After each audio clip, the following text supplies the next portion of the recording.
Welcome, friends, to the Earth Keepers podcast. I'm Forrest Inslee, inviting you to explore more creation-centered ways of thinking and being, and deeper connections to our places. As you know, we talk a lot about our relationship to creation in this podcast. When we nurture our relationships to the natural world, we inevitably become better Earth Keepers in the long run. People take care of what they love. At the same time, when we deepen our connections to our ecologies, we also become more of our true selves, since we're inherently made to live in interdependent relationship with the whole community of creation. In this episode, my friend Jason Lyle and I will be talking with Mark Warren about the work that he does to help people learn about nature and outdoor survival skills. Mark is an author of many books, including novels and practical nonfiction books about living in and with nature. He also runs a school in the mountains of the state of Georgia called Medicine Bow Wilderness School, where people come to learn skills like fire building, shelter construction, and identifying wild plants for medicinal use. As Mark explains in this conversation, the deepest goal behind all of the teaching he does is to help people discover their own unique relationship with nature. Here then is our conversation with Mark Warren. Well, welcome to the podcast, Mark and Jason. I'm looking forward to this conversation, in part because any chance I get to spend with Jason is time well spent, but also in part because I've really found inspiration and wisdom from Mark, mostly through his books, but also through hearing about Mark from Jason. So I really think our listeners will as well. Jason, I want to start with you and say thanks for co-hosting with me today. You've been on the podcast a couple of times in the past, and I have to tell you that the episode that you and I put out earlier this year really resonated with folks. Maybe you could tell us a bit about what you're up to these days and maybe even give us a preview of the book that you've been working on. Yeah, so I've been working on the book for about 3 years now, and it's coming down to an end. I actually broke down and hired a good editor out of California, and so we got a lot of the structure put together. And other than that, man, just coaching, and have about 6 or 7 guys that I'm coaching right now. I've got a men's retreat coming up here, and that's less than a month, I believe, we're coming up on, and just come off a busy fundraising time, a lot of hiking trips in the fall. I did a big trip to Colorado elk hunting, took a group of guys out there. So just continue to grow the community of adventures and recovery and to coach men and help men find their way in the midst of a lot of uncertainty for men right now. Men really struggle. We're a bit of a, I don't want to be cliche and say a dying breed, but we had kind of a run here for a while where I think men are struggling to figure out exactly what they are supposed to be in the midst of, well, am I toxic? Am I not toxic? Is it okay to be masculine? Is it not okay to be masculine? People get this view of men off in the woods with an axe and a chainsaw hacking at wood and, grunting. But really, men get out in the woods and they open up and they're able to get vulnerable and start talking about the things that matter in life. And it's a beautiful process to be a part of, and I'm honored to have it as my career. Well, I'm definitely looking forward to reading the book. Jason, since you know Mark and consider him a mentor of sorts, I wonder if you could introduce him today for us. Yeah, so Mark Warren runs Medicine Bow School here in Dahlonega, and he is a survival teacher, but he's much more than that to me. He is an amazing friend. We grew up, he was in College Park, I'm in East Point, so those are 5 or 6 miles from each other, I would imagine. But we both share a love for the woods, a love for the outdoors. I think the thing that struck me the most with Mark, I met him through a traditional archery class. He's an accomplished archer, an accomplished survivalist, a canoeist. Is that how you say that word, canoeist? Mm-hmm. And so I read Two Winters in a Teepee, and this whole time I'm reading Two Winters in a Teepee, which, by the way, if you listen to this, you need to just get a copy. I probably bought 25 copies of that book and sent it to people. When I met him for the first time, the thing that struck me the most was the relationship that he has with creation.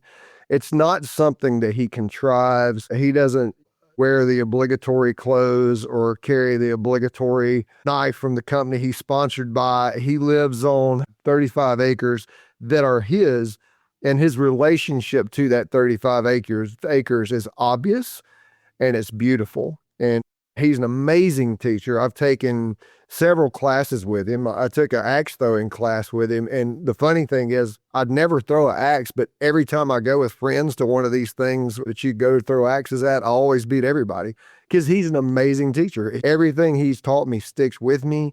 I remember the plant identification, the medicines, and it's because of his relationship. He doesn't just have knowledge. He's actually put that knowledge into his body, and he moves through the land in a way that it's obvious that he's become a part of it, and it's a very beautiful thing. So that's my take on Mark Warren. Well, Mark, I wonder if you could tell us about your current commitments and investments of time these days. Well, I'm continuing to teach my classes. I wouldn't call myself a survivalist. I do teach the survival skills of the Native Americans, and of course here that was the Cherokee. I'm not someone who stockpiles anything or teaches that the apocalypse is coming and you'd better get your skills while you can. There may be some truth to that, but my angle to it is actually kind of a hidden one, and that is that I'm really wanting to teach about the relationships between people and nature. I don't usually say those words in classes, but that's really my agenda because it's what's lacking now. It used to be that every person in this area, every single person, had a very close relationship to their environment.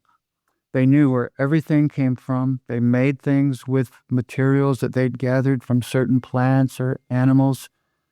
So there were no barriers there to prevent people from seeing what was the gift. Today, there's just barriers everywhere. Kids, for example, have no clue where things come from.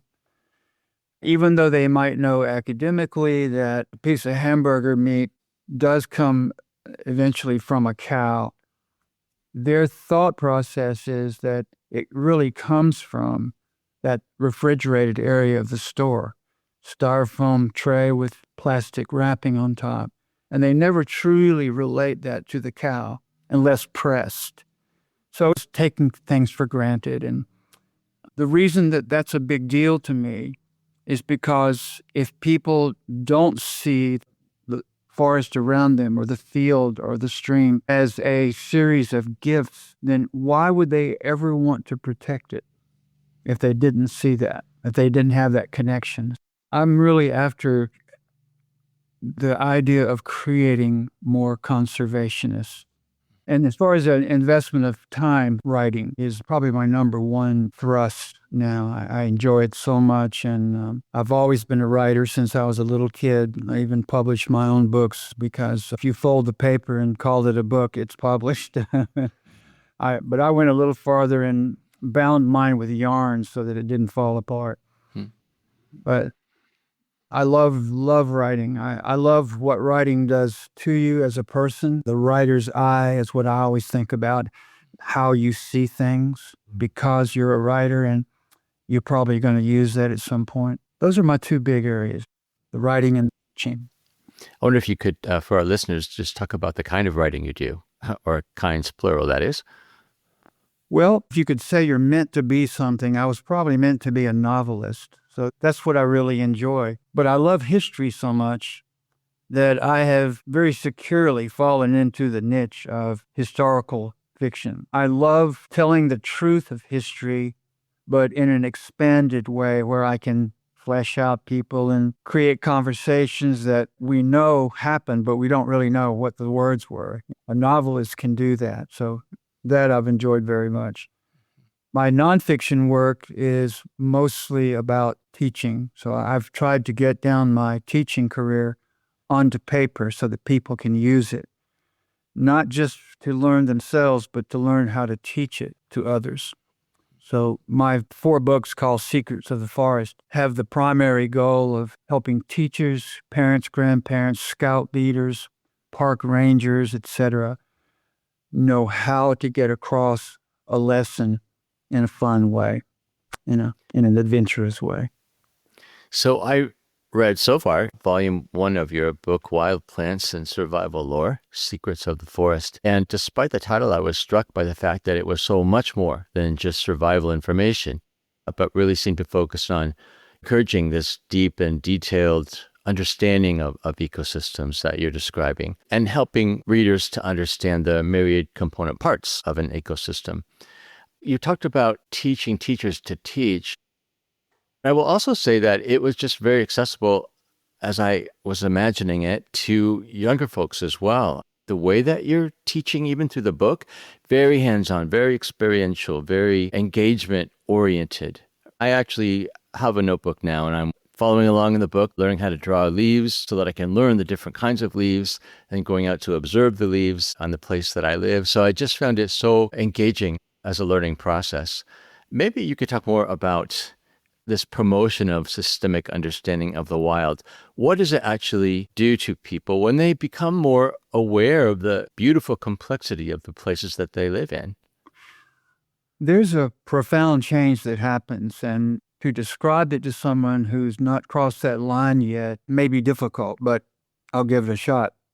When you are aware that the plants around you have an awareness, and we know this now scientifically. I'm not saying that plants have brains, but they have so many similarities to us, and it's now been shown that because we as humans put out chemicals from our bodies called pheromones, and all the plants and all the animals do the very same thing. There's an exchange, a communication that happens, and we have lost our sensitivities to it as humans in our culture. I say we, meaning, for example, America, because there's probably some people somewhere who still are very much connected, such as Australia, Borneo, maybe in Malaysia, where the kinds of instincts still exist naturally. We've lost most of our instincts toward nature. And the only way that I know to get back to them is to first learn what's around us academically. And that process is simply an introduction to thousands of friends who are giving you gifts all the time. It's so trite to say to somebody, well, don't you realize the green plants are making oxygen for us and they're capturing energy on the planet from sunlight, something that our bodies can't do. So they are serving as our agents to do this. Everyone knows this in a sense, maybe on a head level. They know it academically, but they don't know it from the heart. And this is where that big change comes about. When you begin to realize the profundity of what we depend on, just from the plant world, to think that every motion that we make, my mouth moving as I talk, my eyelids blinking, or earlier today when I was climbing up a real steep mountain, all of that energy originated in a star that we call the sun.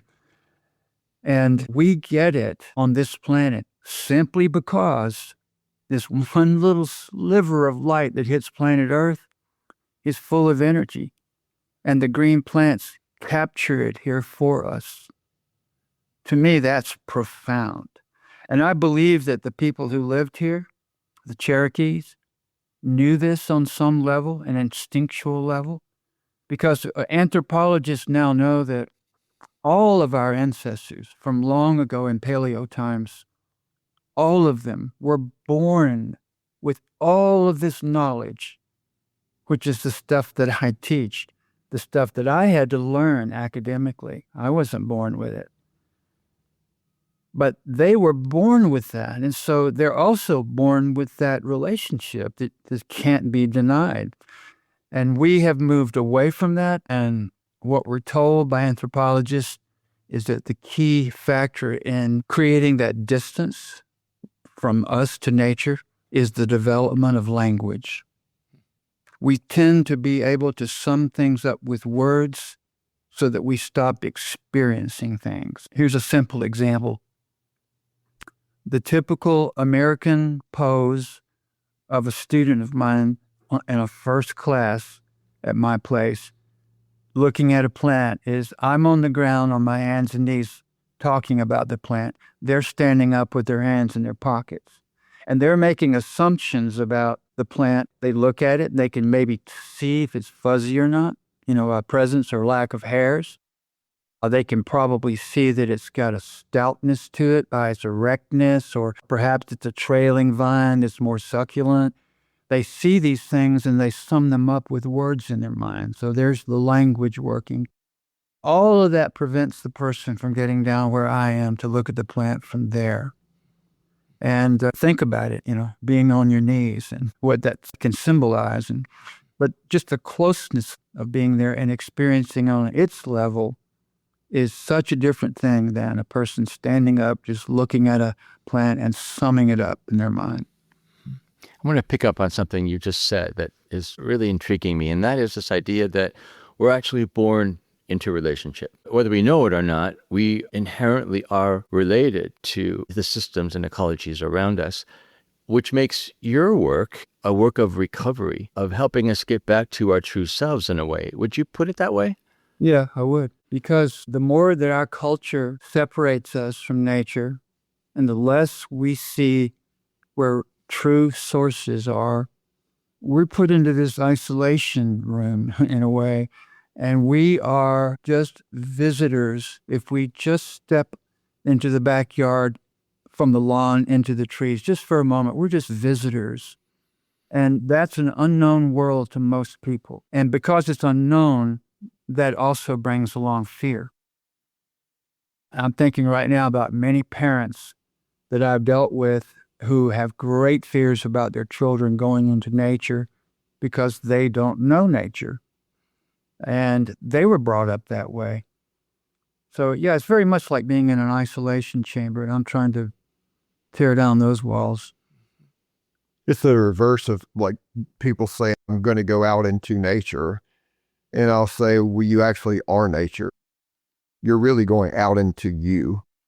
When I take men out for the first time on a hiking trip, it's pretty amazing how quickly they revert back to being a little boy. I'll see grown men with their pants legs rolled up in the creek looking for crawdads, or walking in the woods going, Jason, can I eat this one? Jason, can I eat this one? Jason, and show them sourwood for the first time, and they're all walking around with a mouth packed full of sourwood like chewing tobacco.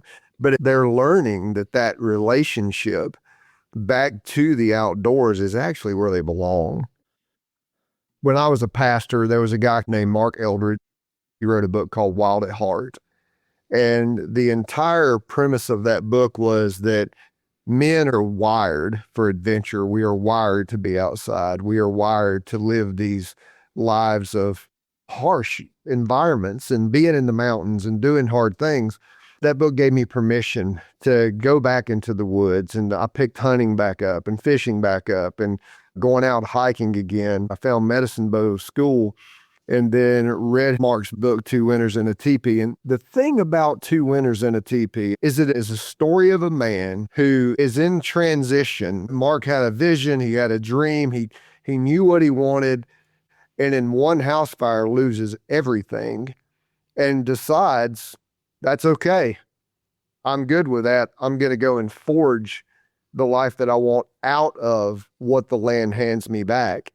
But to read that book really helped me see who Mark was and really helped me see who I wanted to be. Now, I don't live like Mark lives. I've not forged that life for myself, but it is the book that probably segued me toward going, I can do a lot more with a lot less. And I bet I bought and sent that book to 25 or 30 people because the story of it really gets down into the heart of what I think most men really desire. And that is this connection to the earth, dirty hands and a purpose. I have read this book too, and I confess that I kind of geeked out on the hyper-practical details about how you face the challenges of living off the grid, how you made a life for yourself in the wild. I love that stuff. But for me, there was this disarming shift in the really pragmatic tone of the book when you described an experience that I would even call sacred, and which moved me deeply. And that, of course, is the story of the raccoon. I wonder if you could tell that story and talk about its significance to you as well. Let me start by talking about one of the skills that I teach. It's called stalking, because this is a big part of this story. Stalking is a skill that was forced upon all of the eastern tribes of America, because these tribes lived in what we call the Great Eastern Woodland. This is a thick forest here, unless it's been manipulated by people somehow. Our forest is a complicated one. And because hunting was an absolute necessity, it created a problem with projectiles. You don't often have a long distance, or as an archer would call it, a window through which to shoot a long distance in a forest. You've got too many things to deflect your arrow. So you're forced in that situation to decrease the distance between hunter and prey. There are different ways to do that. You can call prey to you with sound, with visual things, with smells. But the most proactive way of doing it is for the hunter, him or herself, to move forward at an incredibly slow rate, which is very, very demanding. It's like a martial art. Imagine Tai Chi toned down to about 1/10 of its speed, something like that. Your entire body moving like that for hours. And when you get into stalking, you don't have to be a hunter to do this. But that is, to me, one of the greatest doorways through which a person can go and walk into this understanding of the creation, because you become a participant. Even though you may have no dramatic interaction that day with an animal, just because of the way that you're moving through the forest, and you are no longer the interrupter, that you're no longer the interloper, you are part of it, it changes something in you. This is, in fact, a class that I recommend to people who come to me and say, somehow I feel this kind of abstract loss in my life. I don't feel close to nature. What should I do? And I always recommend two things. Get into plant study, because plants don't run away from you, and start learning how to stalk. It puts you into that world where you become an integral part of it. So much of my wandering around from the tipi was stalking. And if not stalking, at least a very decreased speed exploration. I'm always moving quietly. But in my moving around the tipi, I had encountered this raccoon a couple of times. And the last time that I had encountered him, I had my bow. I was out shooting at targets like shadows and colorful leaves on the ground, old stumps, things like that. I really enjoy that kind of wandering. So I had my bow in my hand, and I was coming back to my teepee, and I looked up in this tall sourwood tree, and there he was. He was a real big raccoon. So I figured he was old, and he just peeped up and looked at me, and I stopped and looked at him, and we did that for so long that I finally just spoke to him and said, you don't have to worry about me. I'm not a hunter any longer, but you do need to look out for people like me. So we had a one-sided conversation, and who knows what happens when you participate in something like that. The tone of my voice probably communicated something. Obviously, the raccoon had not had English lessons and couldn't tell exactly what I said, but I would imagine there was some kind of exchange there. And as I moved on, I spoke quietly to him and said something like, see you next time. Don't worry about me. I'm just out here living with you. And the next time that I saw him, it was an extremely cold night, and the wind was harsh and pushing against the teepee door. I was as cozy as could be with my fire inside the teepee. And I saw the wind causing the door flap to kind of bulge inward. But then it started scratching, and I wondered, has a limb flown out there, and is it scratching on the canvas? So I got out of bed and went over to the door and opened it up, and there he was, just standing there in my doorway. And there's about an 8-inch little flange that you have to step over to go into the teepee, and he just walked right over it slowly. Came right around inside to my fire and just stood there. And I thought probably this was such an extremely cold night. And I thought maybe with his age, this is just too much for him. But I felt so honored that he would come to my teepee, and kind of in disbelief that would happen. But when he was shivering, I had a towel there, and I wrapped him in the towel and lifted him up, and he allowed me to do that, and put him where he would get the heat coming off my reflector stone, which is on the back side of my fire. So I got back in my bed, I put my hand on him and just had my hand on his ribs as I went to sleep again. And in the morning when I woke up, he had passed away. He was still right there, but was gone. So I'm sure there's a lot of things you could say about that, but none of it can we ever really know. But I just know that it was a very moving night for me, and one that made me feel honored to be part of that, and to think that there was some kind of a passageway from his wildness to my humanness just still kind of blows me away. Think about that. Yeah, I'm usually really skeptical about the sentimental stories that you hear these days about people, quote unquote, rescuing wild animals, or they'll rescue a bumblebee and the bumblebee will fall in love with them. It's just like projecting anthropocentric needs and assumptions onto nature. I think that's more distancing than anything. False assumptions about our relationship with nature. This, of course, is not that at all. And I wonder if you could just say more about your understanding of the relationship between human beings and what we call more than human beings. Maybe of the way that people are meant to engage and take part in the ecologies of their places with other beings in the system. I do believe that there is something that all of us have called atavism, atavism. It's a word that I really love. And it is a scientific thing. It's a remnant of our ancestors left over in us. It's somehow passed down through the genes. It's probably why when a school bus arrives at my place and kids pile out of the bus in my gravel parking lot, all the little boys immediately pick up the gravel and start slinging it out into the woods trying to hit a target. That's atavism at work. That's the hunter coming out. So who knows what happens when we do start devoting time to creating a relationship with nature. We've got that atavistic part in us that's kind of waiting for us to start engaging it again. I think a lot of things are meant to be mysteries. If this was a conversation we were having about religion, I would be using the word mystery so many times, I know. And the native people called the Creator the Great Mystery, and the world itself was the Great Mystery. The most complicated thing on this planet is the science that we call ecology. Most people, I believe, don't understand what that word means.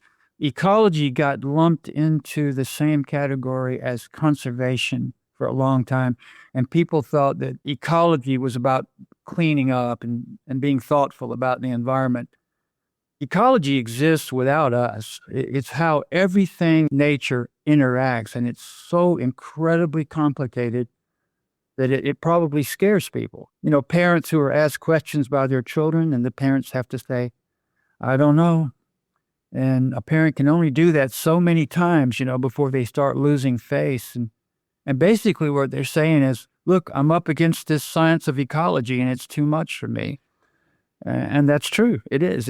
It's too much for all of us. You get people in science who specialize in this and that, but all of it together is ecology and how it all interacts. But maybe there's a part of us that's come all the way from our ancestors. And keep in mind, I'm talking about all of us. You don't have to be part Native American to make these kinds of claims about your ancestry. We all have ancestors who chipped stone into sharp edges and wrapped that onto a wooden haft and stalked and hunted. We all have ancestors who did that. So we're all common in that way. The Native American people just did it more recently. That clash of the European mindset coming across the ocean and encountering the native people mindset. That's one of the most important interactions that's happened on this planet and on our continent especially. Of course, there's a lot of sad things to say about it, the way we handle it, and the way we've covered up a lot of it. But the thing is, when you get right down to it, those European people who had developed this different kind of mindset, they came from those roots too. But they didn't recognize it as something of value, unfortunately. Our listeners probably are wondering, what does this mean for me? If in fact we're talking about restoration of relationship, maybe even recovery of true identity that has always belonged to us, but maybe was more engaged in our past, what do you tell people who want to make steps toward change in terms of their relationship to nature? Well, those two things that I mentioned earlier that I consider to be doorways into this. And number one is the easiest one to do in terms of physicality is getting interested in understanding plants. What are they? Which plants are they? What chemistry do they have? What practical application do they have? What medicine? What food? It's not an easy academic subject. It's one that I went at in a rather autodidactic way. I didn't go to school for that, but my study of plants trumps everything I did in school, which was considerable. I mean, I took school very seriously, but the study of plants was like a whole nother education system for me. It was like 2 more universities that I went to. So there's that. And one of the nice things about plant study is that when you're trying to figure out what plant you're seated before by using a field guide, meaning a book that takes you through the locator key and helps you to understand what plant this is, because you are there stationary and quiet and not moving, you're creating another whole opportunity that could happen to you. While you're doing that, you could look up and a deer could walk right in front of you, or maybe a coyote would show up there who didn't know you were there because you were doing the extraordinary. You were being quiet and unmoving. And for a human, that's rare. Stalking is the other entrance into that. Because, as I said earlier, it places you at center stage of reality, of the real world. The real world is the one that was already out there before we started changing it. You're talking about building a foundation, I think, for becoming in some ways. And the question that remains in me is, what about the next step? What about this mystery that you are referring to? Just simply doing these things, learning about our places and our plants and animals and spending time in the outdoors, being quiet, being observant. Does that simply increase the chances that we'll encounter mystery as well? Or are there things we can do to deepen that sense? I'll tell you something that I think is an important ingredient in it. And this is not going to be a popular one to people because people love to do things socially. But to do these things alone is maybe the most important part of it. I've always believed that you encounter your truest self, your truest honesty. I know that sounds redundant, but when you're alone, when you have no one to react for, you're absolutely at ground zero of what you are and how you react to things. Doing these things alone, I believe, can be a boon for you in getting to this relationship. But it seems to me that most people are not inclined to do that. They'd rather call somebody up, hey, let's go out in the woods this day, as if being by yourself is not enough, which is kind of a shame. By being out in the forest with no one else present, I believe you have more capability of peeking into the mystery. Ecology is one thing that is very detailed and set. Those things out there are absolutely true. The way, for example, that an earthworm interacts with an oak tree. I mean, there is a relationship there, and it's all about earthworms tunneling and creating tunnels of air because roots must have air. And without worms, it just wouldn't work. So you've got that profound relationship, but the mystery of it actually might be different for each person. And I like that. I don't want someone to come to my school and learn how to be me because they've got a whole different journey waiting for them. If they just will come and learn how to go through some doors, leave me and go be yourself on that journey of yours. And you may experience the mystery in a completely different way. And I really like that because all people are unique. I'm 78 next month, so there are a lot of things that I can't do anymore. But there was a long, long time of many years where I went on seasonal, what I call survival trips, always by myself. I looked forward to them so much because I knew what their value was just for the alone time. So I really enjoy solo trips because the performance drops, the language ends. There's no one there but yourself. And I think that great mystery is encountered when we just simply learn how to be, not to do, not to perform, not to speak, not to think, not to try to describe or draw boundaries around, but to just simply be there.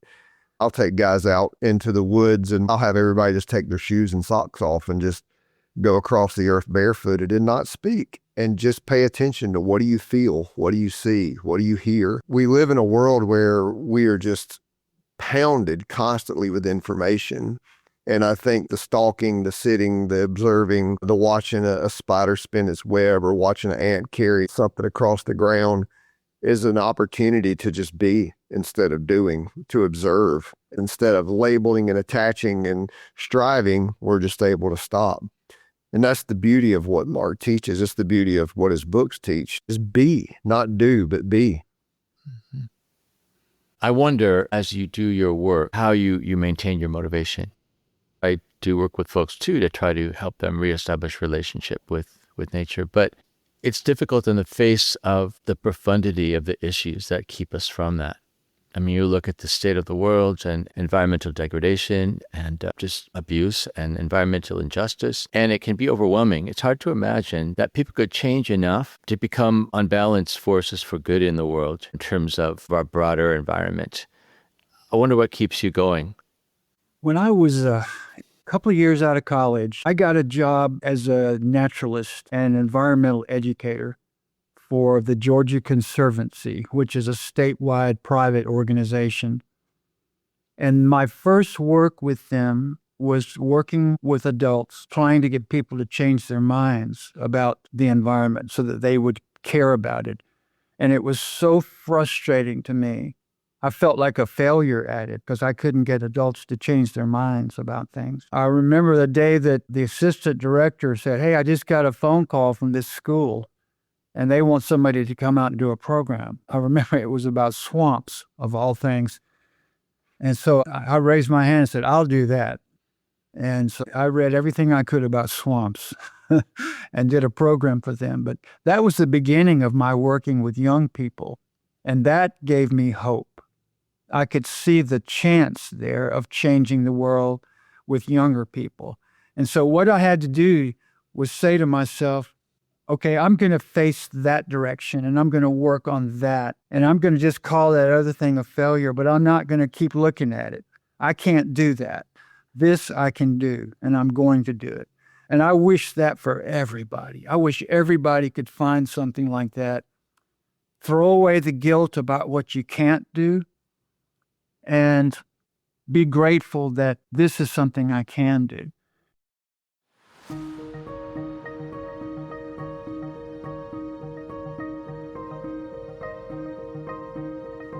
So, friends, that was teacher and author Mark Warren sharing with Jason, Lyle, and me about his work of helping people to establish and deepen relationship to creation. I put links in the show notes if you're interested in learning more about Medicine Bow Wilderness School or about the many books that Mark has authored. I'll also link to Jason's work with Adventures in Recovery and to his own podcast called Sacred Grit. And if you haven't yet, I highly recommend having a listen to my interview of Jason in episode 132 of the Earth Keepers podcast. Now, I think our conversation in this episode yielded some pretty clear practical applications. So if you're thinking about ways to deepen your own relationship to creation, perhaps you could consider creating a foundation for relationship by doing some book or internet research about the plants in your local ecology. I would recommend that you check out Mark Warren's book series called Secrets of the Forest, in which he offers really accessible head knowledge about ecology, as well as hands-on exercises for applying and exploring such knowledge in the outdoors. Now, in terms of gaining heart knowledge as well as head knowledge, I think we might do well to consider Mark's challenge to spend time alone in the wild. I know that for me to be truly alone, I would need to keep my cell phone turned off and even to leave my dogs behind. As Mark explains, such time could simply mean being still in a single spot, observing and studying a particular plant or other feature of the natural landscape. One thing that intrigued me is this practice of stalking that he talked about. Part of me wants to learn more about it, but mostly I just want to go do it and get a feel for what it's like to move through wild spaces as quietly, slowly, and unobtrusively as possible. Whatever we choose to do to spend time in the wild, just spending that time increases our opportunities to encounter mystery. You know, when you think about it, the more we spend time alone in nature, the more viscerally and deeply we come to understand that we aren't in fact alone, that really we belong to and are part of the kinship network of relatives that is the community of creation. Earthkeepers Podcast is a production of Circlewood, an organization that encourages people to pursue a more ecologically conscious faith. Our executive producer is James Amadon, and our sound engineer is Dave Olfers. Jocelyn Gentry is our communications manager, and Forrest Reed and Levin Poltavsky are the composers of our original music. I am Forrest Inslee, your podcast host, and I'm really grateful for the time you spent listening to this episode. If you would, help us expand our reach by following or subscribing to this podcast on your favorite listening platform. And be sure to go to our website to sign up for a podcast newsletter. If you know someone who would benefit from hearing this podcast conversation, it would be great if you could send them a link. In any case, I hope you'll join us again for our next episode of the Earthkeepers Podcast.